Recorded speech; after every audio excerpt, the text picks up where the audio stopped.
Du coup, maintenant qu'on a fait du code, bah, on va parler de ce qu'on a fait au niveau du code.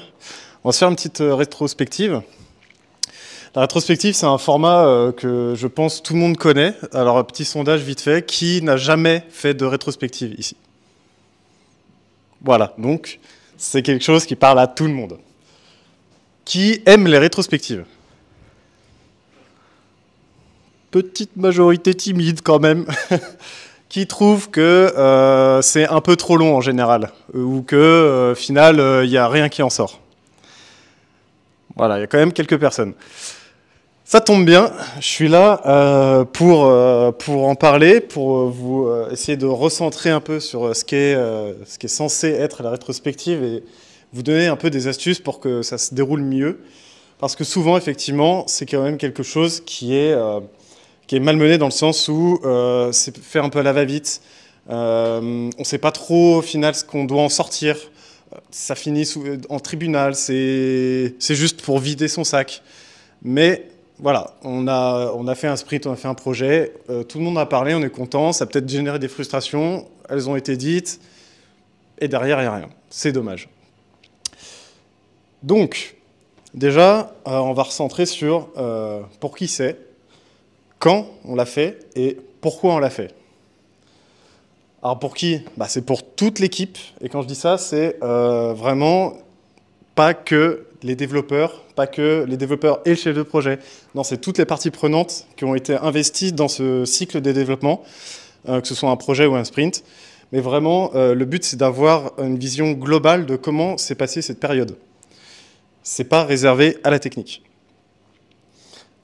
Quand on l'a fait, le plus vite possible après ce fameux cycle, dans le sens où les idées vont être encore fraîches, on va avoir plus de vision sur ce qui a été fait. On n'aura peut-être pas des retours de la production, mais c'est pas grave. Ce qui compte, c'est d'analyser ce qui s'est passé pendant cette période-là. Et pourquoi? Alors déjà, c'est pour évaluer le ressenti de chacun, parce que peut-être qu'il y a des personnes qui ne se sont pas senties à leur place, il y a des choses qui ont été mal faites parce qu'on n'avait pas anticipé certaines choses. Il faut en sortir aussi donc, toutes ces faiblesses, mais les forces, parce que les forces, ça reste le moteur actuel de votre équipe. Et en conclusion, en sortir des actions pour améliorer ces faiblesses, voire juste pour pérenniser les forces. Tout d'abord, il y a une phase préparatoire qui est obligatoire, et ça c'est pour tout le monde, c'est de noter ses idées pendant la phase de développement, pendant la phase du projet. C'est, on va dire, tenir son journal de bord pour noter « Ah, ça va pas, faudra qu'on corrige, je vais en parler en rétro. Ah, ça c'est trop cool, on a essayé ça pour ce projet, c'est bien, il faut que je le note, j'en parlerai en rétro. » Voilà, c'est essayer de garder une trace de ses idées. Pourquoi? Parce qu'en général, on fait les rétrospectives en fin de cycle, sauf que du coup, on a tendance à oublier ce qui s'est passé au début, ou pendant la phase, on va dire, de tunnel. Et c'est dommage. Donc, comme je l'ai dit, ça permet de rien oublier, avoir une trace quotidienne, et pas seulement sur la fin du cycle. En phase préparatoire, ensuite, il va falloir désigner quelqu'un qui va s'occuper, donc le maître de cérémonie, qui va s'occuper de la rétrospective. Donc, de prévoir le lieu, de prévenir les personnes, etc., de faire l'organisation. Ça peut être n'importe qui, il ne faut pas que ce soit toujours la même personne. C'est pas forcément le lead dev, c'est pas forcément le chef de projet, le PO, c'est n'importe qui. Ça peut être le stagiaire, ça peut être le PDG, ça peut être même le DevOps qui, c'est pas trop ce qu'il fait là, mais il a travaillé sur le projet. Il faut choisir ses supports. Quand je dis ça, c'est trouver le moyen de, pas forcément de communication, parce qu'on va parler, mais le support qui va permettre de noter tout ce qu'on a dit et d'avoir un suivi de cette fameuse rétrospective, un support qui marche pour tout le monde. Voilà, donc, soit un outil en ligne, il y en a beaucoup de payants aussi. Ça peut être juste un tableau blanc. avec des dessins, n'importe quoi. Il y a la fameuse technique de on fait un dessin, donc l'équipe est sur le bateau, il faut aller atteindre l'île, il y a des requins et des machins pour exprimer un peu tout ce qui est bon, mauvais dans le cycle. Mais voilà. Des feutres, toujours utiles, et les fameux post-it, évidemment. Les post-it de couleur, le vert pour le positif, les rouges pour le négatif, les jaunes pour le... On peut faire mieux. Voilà, ça c'est très très commun. Tant que vous avez votre support, c'est pas important que vous trouviez le truc idéal. L'important c'est qu'il soit assez souple pour que tout le monde puisse s'exprimer dessus. Maintenant que vous avez tout ça, vous êtes équipé pour lancer enfin votre rétrospective. Yes. Alors, on commence par se rassembler, évidemment. Il faut essayer d'avoir tout le monde, si possible. S'il y a quelques absents, maladie ou autre, tant pis. Enfin, dommage, plutôt. Mais voilà, le but, c'est d'avoir vraiment un moment assez suffisant, enfin, en tout cas suffisant pour pouvoir s'exprimer et partager ensemble sur ce qui s'est passé. Et, très important, tout le monde doit pouvoir s'exprimer de manière égale. Le maître de cérémonie, on peut lui donner... Alors, moi, je préfère que ce soit celui qui a un peu organisé tout ça, qui fasse, entre guillemets, le président de séance, c'est-à-dire qui donne, qui donne la parole, qui surveille le temps de parole, par exemple, s'il y a besoin, qui dit « Ok, on a fait le tour, maintenant on va passer à la phase suivante, etc. » Et vu qu'il n'aura pas le temps, enfin pas le temps, ou qu'il ne peut pas être au four et au moulin, il va falloir quelqu'un qui prenne les notes pour le compte-rendu. N'importe qui, pareil. Mais il faut un compte-rendu. Il faut que ce soit noté, il faut que ce soit noté tout de suite. Parce que les comptes-rendus, à la fin de la séance, qu'est-ce qu'il a dit déjà, Jean-Eudes, là, il a parlé d'un truc qui n'allait pas, mais je ne me rappelle plus. Non, on note tout de suite. Voilà, donc c'est un peu comme une assemblée générale d'une association, finalement. Il y a un président de séance, il y a un secrétaire, etc. Maintenant qu'on est organisé, bon, si vous êtes deux, c'est un peu chiant, mais voilà. Quand vous êtes organisé sur les rôles, on peut y aller. On peut y aller dans le sens où on va faire une première phase, c'est juste de donner 5 minutes à tout le monde pour rassembler ses idées, les noter sur les post-it si on a décidé de les noter sur les post-it, les noter sur l'outil face cachée, comme carte Yu-Gi-Oh! L'important, c'est qu'on ne révèle pas tout de suite ce qu'on va dire, parce qu'on va prendre la parole pour essayer d'exprimer ces idées qu'on va poser sur notre support. Maintenant, cette fameuse phase de parole, je le répète encore, mais chacun doit avoir le temps de s'exprimer, c'est ultra important. Ne prenez pas juste 1 heure si vous êtes 10 dans l'équipe, parce que personne ne pourra s'exprimer correctement. Ça va être le rush total. Voilà, organisez-vous vraiment pour que chacun puisse s'exprimer, entre guillemets, comme il le souhaite, mais en tout cas qu'il puisse au moins donner ce qui est essentiel pour lui. On ne cherche absolument pas l'objectivité dans la rétrospective, dans le sens où c'est bien de donner des faits, mais si on s'est senti mal, il faut le dire. Si on s'est senti super bien, il faut le dire aussi. Le ressenti de chacun, c'est très important parce que se baser seulement sur des faits, on ne va pas chercher, comment dire, si tout le monde est efficace à 100% par rapport à sa situation. On va juste vérifier que les objectifs sont atteints. Super, mais ils sont atteints. Pourtant, on aurait peut-être pu faire plus parce qu'il y a quelqu'un qui n'était pas au bon endroit, qui était sur la mauvaise feature, qui n'a juste pas travaillé avec les bonnes personnes. J'en sais rien, mais voilà. Donc, quand vous vous exprimez, soyez pas forcément objectif.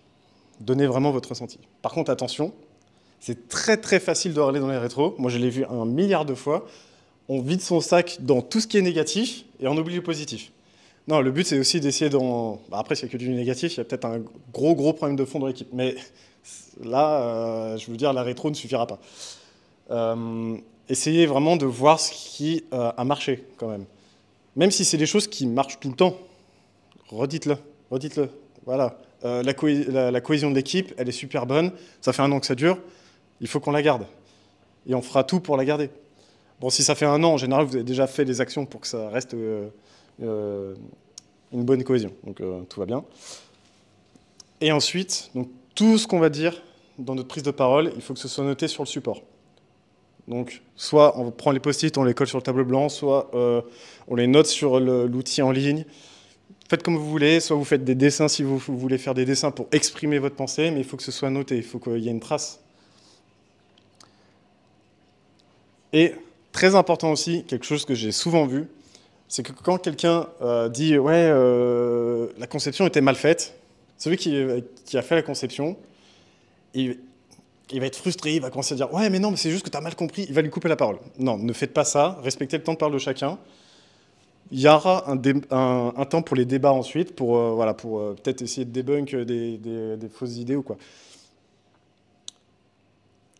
On en arrive donc au débat. Donc quand chacune des personnes a parlé, vous pouvez enfin, on va dire, lancer un débat pas infini, s'il vous plaît, parce que le nombre de discussions qui tourneront aussi sur certains sujets, par exemple entre un PO et un dev, c'est infini.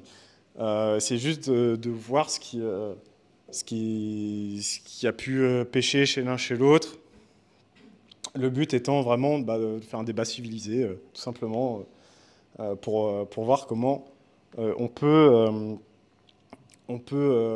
ajuster, on va dire, peut-être les pensées, ou tout du moins trouver un accord sur certaines choses. Je ne conseille pas de le faire entre chaque prise de parole, parce que ça peut être très long. Vaut mieux en discuter à la fin, parce que vous allez peut-être vous sentir, entre guillemets, con d'avoir lancé un débat sur un sujet qui n'est pas important, alors qu'en fait, tous ceux qui ont parlé après ont sorti des points très pertinents, qui auraient mérité plus de temps de discussion, et ça n'a pas été le cas. Donc n'hésitez pas à prendre des notes, il y a des choses sur les prises de parole qui ont été qui vous ont un peu titillé. Le but, c'est de pouvoir en discuter à la fin. Enfin, à la fin, c'est pas la fin. Vous pouvez, si vous en ressentez le besoin, si tout le monde est OK, notamment celui qui a noté l'idée à la base, de modifier les points sur le support. Peut-être que, ah oui, au final, c'est vrai, j'avais oublié, on avait dit ça, moi j'enlève ce point, vous inquiétez pas, ça sert à rien. Vous pouvez le faire. En général, c'est mieux d'avoir la trace complète, mais vous pouvez le faire. Maintenant, on a fini de parler, on a fait nos débats, on est tous contents, enfin, pas forcément, mais on a fini de parler. On s'est dit, OK, c'est bon, stop, on a assez discuté, maintenant, qu'est-ce qu'on fait de tout ça? La première chose à faire, c'est d'essayer de rassembler toutes les idées qu'on a sorties. Donc là, il y a je reprends l'image des post-it, mais il y a des post-it partout sur le tableau. Qu'est-ce qu'on en fait? Eh ben, on va essayer de rassembler tous les tickets, tous les post-it qui sont sous la même idée, pour essayer d'en sortir quelques grands axes. Et quand je dis quelques grands axes, ça ne sert à rien d'avoir 10 grands axes. Non, c'est plus des grands axes, là, c'est juste des routes de campagne. C'est vraiment peut-être un point commun à beaucoup de tâches. Il faut essayer de vraiment creuser sur ce dénominateur commun qui doit être amélioré. Il y a forcément un dénominateur commun sur la plupart des choses, en espérant que ce ne soit pas une personne, c'est un peu gênant. Les axes, c'est pas forcément des points améliorés, c'est des points à garder aussi, hein, parce qu'on parle beaucoup de négatifs. Là, moi aussi, je parle beaucoup du négatif, de l'introspective. C'est qu'en général, c'est forcément les choses qu'il faut améliorer, mais il y a des choses à préserver. Et ça, on l'oublie, on a tendance à l'oublier en tout cas, et c'est dommage. Donc moi, par exemple, quand on fait la rétrospective avec mon équipe, je tiens absolument à ce que quelqu'un note au moins un point positif. S'il n'y en a pas, il n'y en a pas. Parfois, on m'a déjà dit, non, mais là, il y avait juste absolument rien de positif. Je fais, bon, ouais, dommage. Mais essayez de voir aussi la lumière, on va dire, dans toute la noirceur. Voilà. Et ensuite, quand vous voyez ces axes, et que vous avez trouvé votre dénominateur commun, il faut essayer de trouver des actions les plus simples à faire. Il faut les trouver tout de suite pour au moins initier le mouvement, pour lancer la machine pour que ce soit amélioré. Parfois, c'est des choses très simples. C'est se dire, bah, en fait, je rajoute, je dis n'importe quoi, là c'est sur le développement par exemple, euh, on lance jamais les tests au bon moment. Ok, et ben c'est quoi le bon moment? Le bon moment, c'est quand on ouvre une pull request. Ok, et ben dans ce cas-là, je mets un déclencheur de test automatisé quand j'ouvre l'APR. C'est aussi simple que ça. Parfois, c'est des choses qu'on n'avait même pas. Enfin, on était passé à côté alors que c'était devant nous. Ça arrive très souvent. Les actions, c'est pareil. Si elles sont complexes ou très longues à mettre en place, vous allez les retrouver à toutes vos rétros et ça risque d'être très très frustrant. Donc, il peut y en avoir. Il peut y en avoir des sujets de fond à essayer de traiter. En général, ça remonte. Si c'est des gros sujets, par exemple, plus de moyens, etc., bah, ça peut faire des allers-retours avec la direction, etc. Ça peut être très compliqué à gérer. Et pareil, est-ce que la rétro suffit pour régler le problème? C'est pas sûr. Là, le but d'une rétrospective, c'est vraiment d'essayer de trouver en équipe, dans le travail en équipe, qu'est-ce qu'on peut faire pour essayer de trouver un dénouement à cette situation. Voilà. Et ça, c'est parfois le plus compliqué à faire, de trouver des actions faciles, parce qu'on se dit, ouais, mais non, parce qu'en fait, il y a ça, il y a ça, il y a ça. Oui, mais il y a ça, il y a ça, il y a ça. Qu'est-ce qu'on peut faire en premier lieu pour essayer de lancer la dynamique? Ça peut être quelque chose de vraiment très très simple. Ça peut commencer par dire bonjour le matin. C'est bête, mais parfois, on dit, ouais, il n'y a pas de cohésion d'équipe. Bah oui, mais vous ne dites pas bonjour le matin. Commencez par dire bonjour. La discussion va venir, peut-être que la cohésion va grandir. Voilà. Et il faut essayer. Le but, c'est d'essayer, en tout cas. Et si ça ne marche pas, bah, trouver une autre action. Voilà. Donc là, maintenant qu'on a eu au moins des choses à tenter, après cette rétrospective, après avoir parlé, etc., il faut quand même faire attention à certains points. Il y en a que j'ai déjà évoqués, mais pourquoi ne pas couper la parole? C'est notamment pour éviter d'influencer les autres quand ils prennent la parole. Essayez de ne pas voilà, trop influencer, c'est votre pensée personnelle. Voilà. Parfois, il y en a qui disent « Ah oui, c'est vrai, il note tout de suite ». Ça peut arriver, il n'y a pas de souci. S'il avait juste oublié, ça arrive. Mais il faut pas, vous n'êtes pas des commerciaux, quoi. Vous ne vendez pas votre bout de gras, vous voulez juste exprimer un ressenti. La rétro-tribunal, s'il y a un mauvais élément dans l'équipe, entre guillemets, un mauvais, en tout cas, qui paraît mauvais, ça peut très très vite se transformer en tribunal. Tribunal face terminal peut-être. Mais là, c'est pas le but de la rétro. Vous pouvez dire, il y a eu des lacunes dans le code, qu'est-ce qu'on peut faire pour qu'il y ait moins de lacunes dans le code? Si la lacune dans le code, elle vient d'un développeur qui fait mal son travail, et ben dans l'action menée, il faut pouvoir peut-être lui mettre des guidelines, pour lui mettre un peu des barrières pour aller dans le droit chemin, entre guillemets. Voilà, le but, c'est pas de cibler quelqu'un, c'est d'essayer de trouver quelque chose qui, d'une, va à tout le monde, et de deux, permet d'améliorer la chose, même si ça cible que, entre guillemets, une seule personne. Ça fera quand même du bien à l'équipe. S'il y a un nouveau membre qui vient dans l'équipe, il aura quand même une marche à suivre, et tout le monde sera d'accord avec ça. Le temps passé en rétro. Souvent, en tout cas moi c'est ce que j'ai vécu, les rétros sont très très longues, parfois à cause de débats interminables, etc.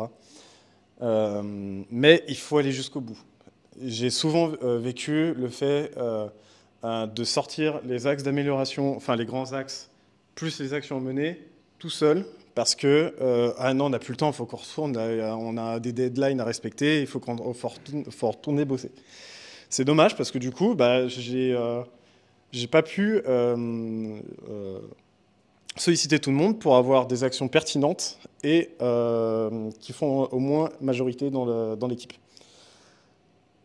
Donc pour éviter ça, le premier tip, c'est timer le temps de parole. Ça permet à tout le monde aussi de se dire, ok, j'ai peut-être que 2 minutes pour m'exprimer, je vais à l'essentiel, je vais sur ce qu'il faut vraiment communiquer. Après, s'il y a des petites choses, peut-être que ça va se résorber tout seul, peut-être que j'en parlerai plus tard. Voilà. Ça peut un peu brider, on va dire, la parole, mais quand il y a des grosses équipes, c'est essentiel d'aller droit vers ce qui nous tient à cœur. et pas trop, on va dire, partir dans tous les sens. Vous pouvez aussi faire une pause. C'est un peu contradictoire avec le fait d'avoir une rétro trop longue, mais souvent, c'est arrivé que des rétros soient trop longues parce qu'on perd le fil. Si vous faites 2 minutes de pause ou 5 minutes de pause, juste boire un café, aller aux toilettes, etc., que tout le monde se met un peu en pause, ça permet de se recentrer ensuite pour finir la rétro et moins être dissipé. Et voilà, donc ça, je l'ai dit, c'est par rapport aussi au fait de timer le temps de parole. Vous, personnellement, essayez d'aller vraiment vers les choses qui sont essentielles pour vous. Si c'est entre guillemets des broutilles, si vous n'avez que des broutilles, bah, exprimez-vous avec vos broutilles, mais s'il y a des choses vraiment essentielles, vous commencez par ça, on va dire. Voilà. Et vous avez fini votre rétro. Est-ce qu'il y a des questions? Est-ce qu'il y a le micro ouvert? Non. Pas de questions, bah, ça veut dire que c'est ultra clair. Je suis très fier de moi. Est-ce que vous voulez faire une rétro de cette présentation peut-être? Ah bah attends, on prend celui-là. Ouais. Il n'est pas ouvert. Il n'est pas ouvert. Appuie. Juste un coup. Juste un coup, vas-y. Ah, c'est bon. Alors, éventuellement une question. Moi, un des soucis que je vois régulièrement en rétro, c'est qu'il y a un problème qui est souvent extérieur à l'équipe. Par exemple, un logiciel qui marche mal, un problème de PC, etc. Et que la grosse difficulté, c'est de sortir de l'équipe les points qui doivent sortir de l'équipe, en fait. Sortir de l'équipe, les points qui vont sortir de l'équipe. En fait, quand le problème est interne à l'équipe, c'est facile de le gérer. C'est quelqu'un prend le point et on corrige la doc, on fait les tests qu'il faut, voilà. Mais quand le point est extérieur à l'équipe, ça englue, quand le point à prendre, en tout cas de la rétro, ça c'est très vite englué et il ne se passe rien. Est-ce que tu as des tips là-dessus sur comment justement gérer un point qui est extérieur?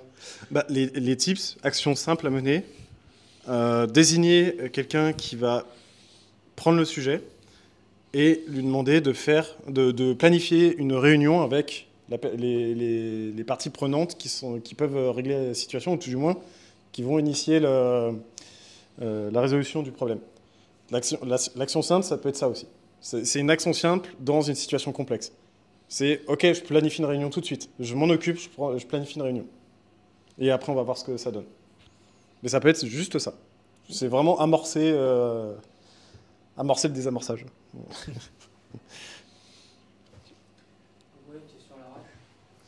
Question à l'arrache sur le canapé. Tu parlais de désigner un maître de cérémonie. Oui. Comment tu t'y prends, toi? Parce que nous, à l'heure actuelle, c'est le PO généralement qui prend le sujet, / Scrum Master par défaut. Comment tu peux dire, non, écoute, c'est Roger qui va s'en occuper aujourd'hui? Eh ben, j'ai envie de dire, c'est un peu la définition aussi de la méthodologie Scrum, c'est que le Scrum Master, c'est pas forcément toujours la même personne, et c'est pas forcément le PO aussi. Ça peut être très bien le Scrum Master, le maître de cérémonie. Si vous décidez que, ok, tu vas être Scrum Master ce sprint-là, tu seras le maître de cérémonie, forcément. Enfin, forcément. Dans votre organisation. Mais justement, le travers qu'il y a sur tout ce qui est suivi de projet, on va dire gestion de projet, etc., suivi de gestion du sprint, c'est que c'est le PO qui s'en charge. Et en fait, le fait de ne pas partager la tâche, d'une, ça met entre guillemets, ça déstabilise le rapport de force, parce que le PO, il va, on va dire, il aura la main mise sur toute pas la communication, mais sur tout l'ensemble des cérémoniaux, etc.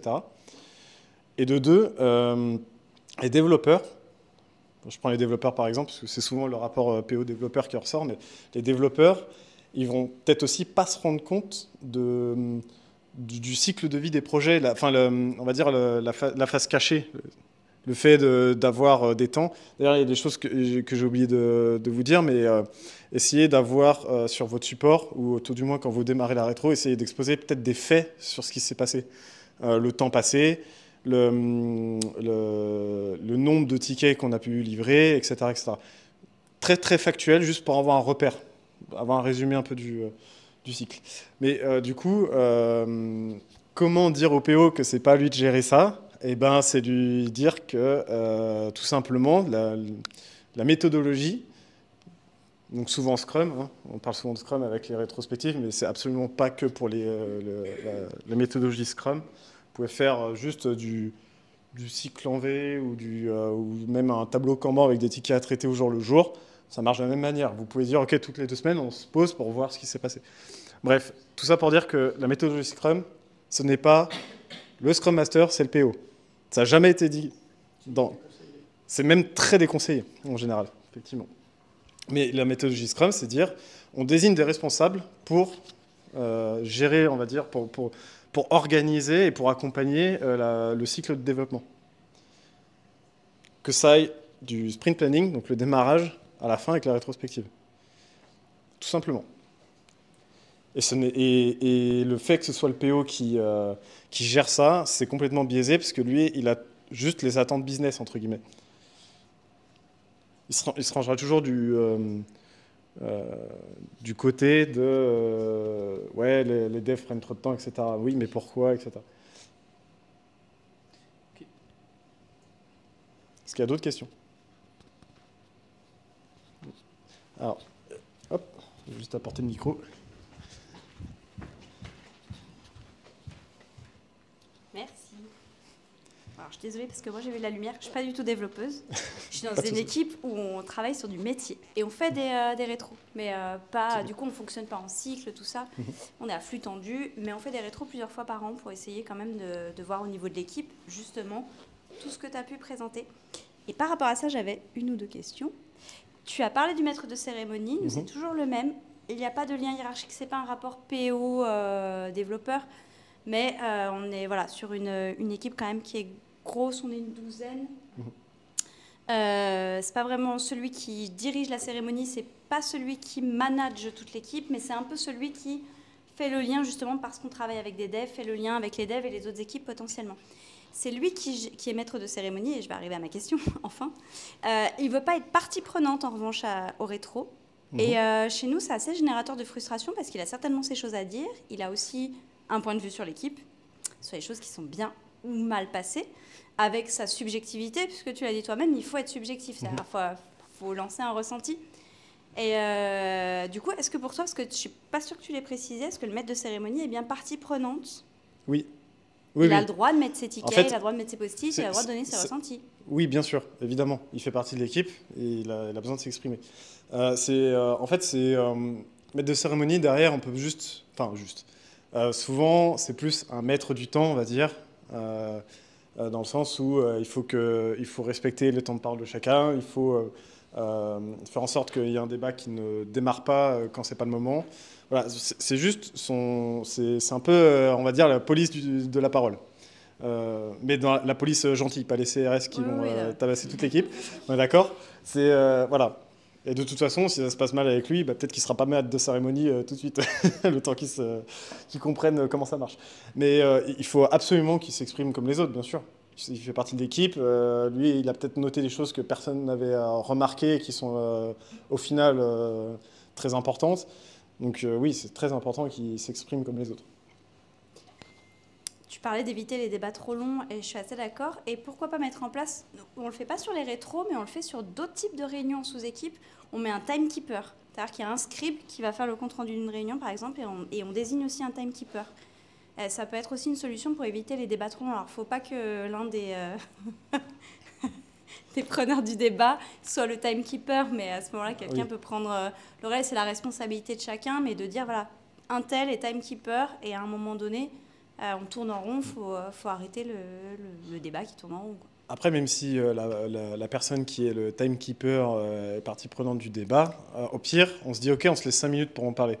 On met le timer, et quand ça sonne, ça sonne. Quoi. Il y a des solutions. Il y a des solutions. Il y a aussi les bâtons de parole, des choses comme ça. Il y a aussi les bâtons de parole, mais bon, quand quelqu'un ne veut pas le laisser, c'est bon. Voilà, au final, tout le monde parle, tout le monde finit par parler. On n'est pas des Doberman. En fait, il faut forcément un peu de discipline. Quelqu'un d'indiscipliné, faudra que quelqu'un puisse le retoquer, on va dire, dans un sens. Et puis, il faut aussi se dire qu'on est là pour en sortir des choses en équipe et pas juste faire cavalier seul dans un combat sur un truc qui ne va pas. Si ça va aux autres, c'est peut-être que on a mal compris quelque chose dans le fonctionnement de l'équipe. Voilà. Mais oui, forcément, il y a un peu de discipline à avoir. Et puis, il y a toujours, on va dire, entre guillemets, un élément perturbateur qu'il faut essayer de calmer. Mais ça, c'est... Je dirais pas que c'est moi. Il y a peut-être aussi sur la façon de cadrer les questions. Il y a peut-être aussi sur la façon de cadrer les questions. Si tu demandes à quelqu'un quelle est ta note du sprint de 1 à 5, la réponse sera beaucoup plus fermée que si tu lui dis bon, t'en penses quoi en général, la société, là, ça va bien. Voilà, donc forcément, il faut aussi peut-être centrer les questions sur des aspects bien pratico-pratiques, quoi, des fois. Pas partir dans des débats sur le sens de l'univers, quoi. Faut cadrer, quoi. Oui, bien sûr. Et les débats, il faut que ça porte sur ce qui a été dit et que ça concerne l'équipe et la période qui s'est passée, enfin sur le travail qui s'est passé. Si ça commence à dire oui, mais parce que Christine de la compta, machin. Non, elle n'a pas travaillé avec nous, elle n'était même pas là pendant le projet, ça n'a aucun sens. Arrêtons tout de suite le débat. Voilà. Il y a aussi, je pense, des éléments déclencheurs pour se dire non, là, en fait, ça ne sert à rien qu'on aille plus loin dans le débat, on s'éloigne complètement du sujet.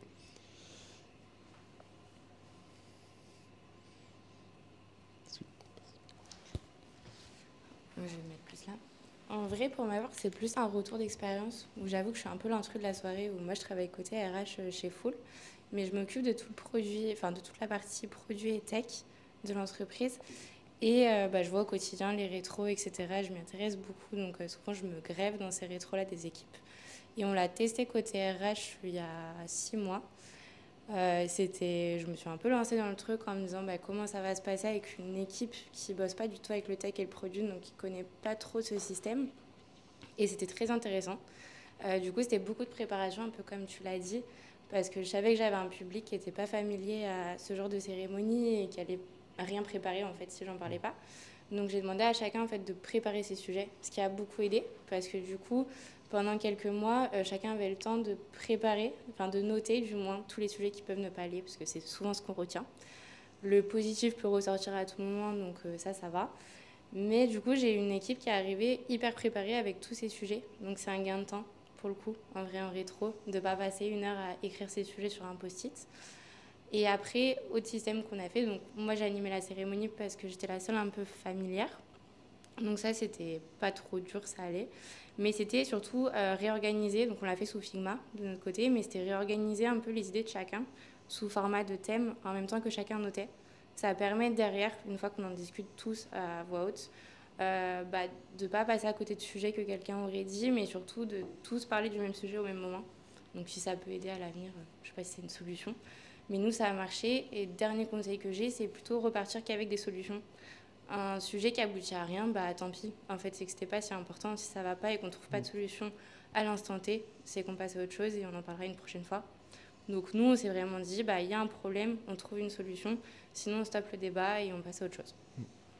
Oui, c'est vrai que j'ai pas abordé le cas on va dire des sujets un peu isolés qui font pas partie d'un axe général. On ne sait pas trop quoi en faire. Par exemple, quelqu'un qui a juste dit ouais, je sais que j'ai des lacunes, ou alors je sais qu'il faut que je me forme là-dessus, ou alors juste je sais que j'ai tendance à péter des câbles facilement.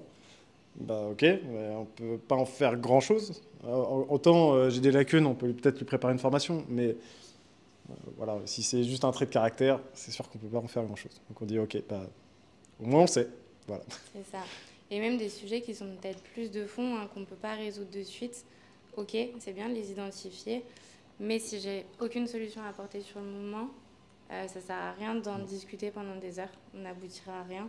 Donc autant en reparler dans 6 mois peut-être, si chacun a le temps de réfléchir. Nous, ce qu'on a fait, c'est pas forcément mettre en ordre le Figma à l'instant T. Donc on a pu retravailler dessus derrière. Mais c'est à la fin avoir une image, en tout cas Figma est bien pour ça, mais avoir vraiment une image arrêtée de ce qu'on a fait en réunion, de ce qui allait pas, ce qui allait bien et ce avec quoi on en ressort. Et c'est ce qui nous permet en fait de revenir dessus aussi à la session d'après. Alors nous, on n'en fait pas beaucoup dans l'année, on en fait peut-être 2 maximum. Mais ça a vraiment fait un changement en tout cas dans l'équipe. Et dernière chose, mais parce que aussi j'ai pas une équipe tech, donc il n'y a pas trop l'habitude, mais c'est plus se dire, rester un minimum factuel. Alors je sais que je dis un tout petit peu l'inverse, donc je ne veux pas te contredire. Moi, c'est plus pas arriver en faisant le procès de quelqu'un, parce qu'on est une petite équipe aussi côté RH, donc on n'est pas 15 ou quoi que ce soit. Donc c'est pas viser une personne, c'est plutôt remonter un fait qui s'est passé. Pourquoi je l'ai mal vécu? Ça, on a le droit de le dire, donc c'est le côté subjectif, mais pas être dans l'accusation. Ça, pour moi, c'est hyper important parce que sinon, c'est comme ça qu'une rétro part dans le côté plus personne n'a envie d'y participer ou d'y mettre du sien. Si on n'est que dans l'accusation, le reproche de l'autre, ça sert à rien. C'est plutôt dire j'ai mal vécu ce moment parce que ça. Et ok, comment on peut faire différemment la prochaine fois pour que ça ne se reproduise pas? Et là, on a le côté subjectif, mais en même temps, un minimum objectif et pas accusatoire. Voilà. C'est ça. C'est exactement ce que j'ai voulu dire. Merci de l'avoir reformulé. Mais c'est RH qui parle, désolé. Et oui, bien sûr, on peut être factuel. C'est juste que voilà, c'est intéressant aussi d'avoir le ressenti, enfin vraiment la partie subjective. Mais le plus important dans tout ça, c'est n'accuser personne. Parce que du coup, tout le monde va se fermer après à la discussion, il n'y aura plus de communication et les rétros ne serviront plus à rien. C'est pour ça que le subjectif au factuel marche trop bien, parce qu'on peut dire qu'on n'a pas apprécié quelque chose, mais on a un exemple à donner, ce qui fait que ça passe toujours mieux près de l'autre. Voilà. Et je m'arrête là. C'était un petit aparté RH. Et pour le factuel, du coup, je reviens sur le fait de préparer un peu justement on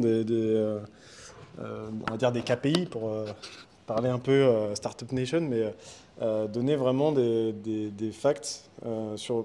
Souvent, ce qui marche bien, c'est le temps passé par rapport au temps estimé, le respect de l'objectif. Voilà, factuellement, l'objectif, c'était d'avoir, je dis n'importe quoi, 10 tâches d'accomplies. Ça tombe bien, les tâches, ça s'applique pour tous les services. Ou 10, je sais pas, pour un compta, 10 factures de faites.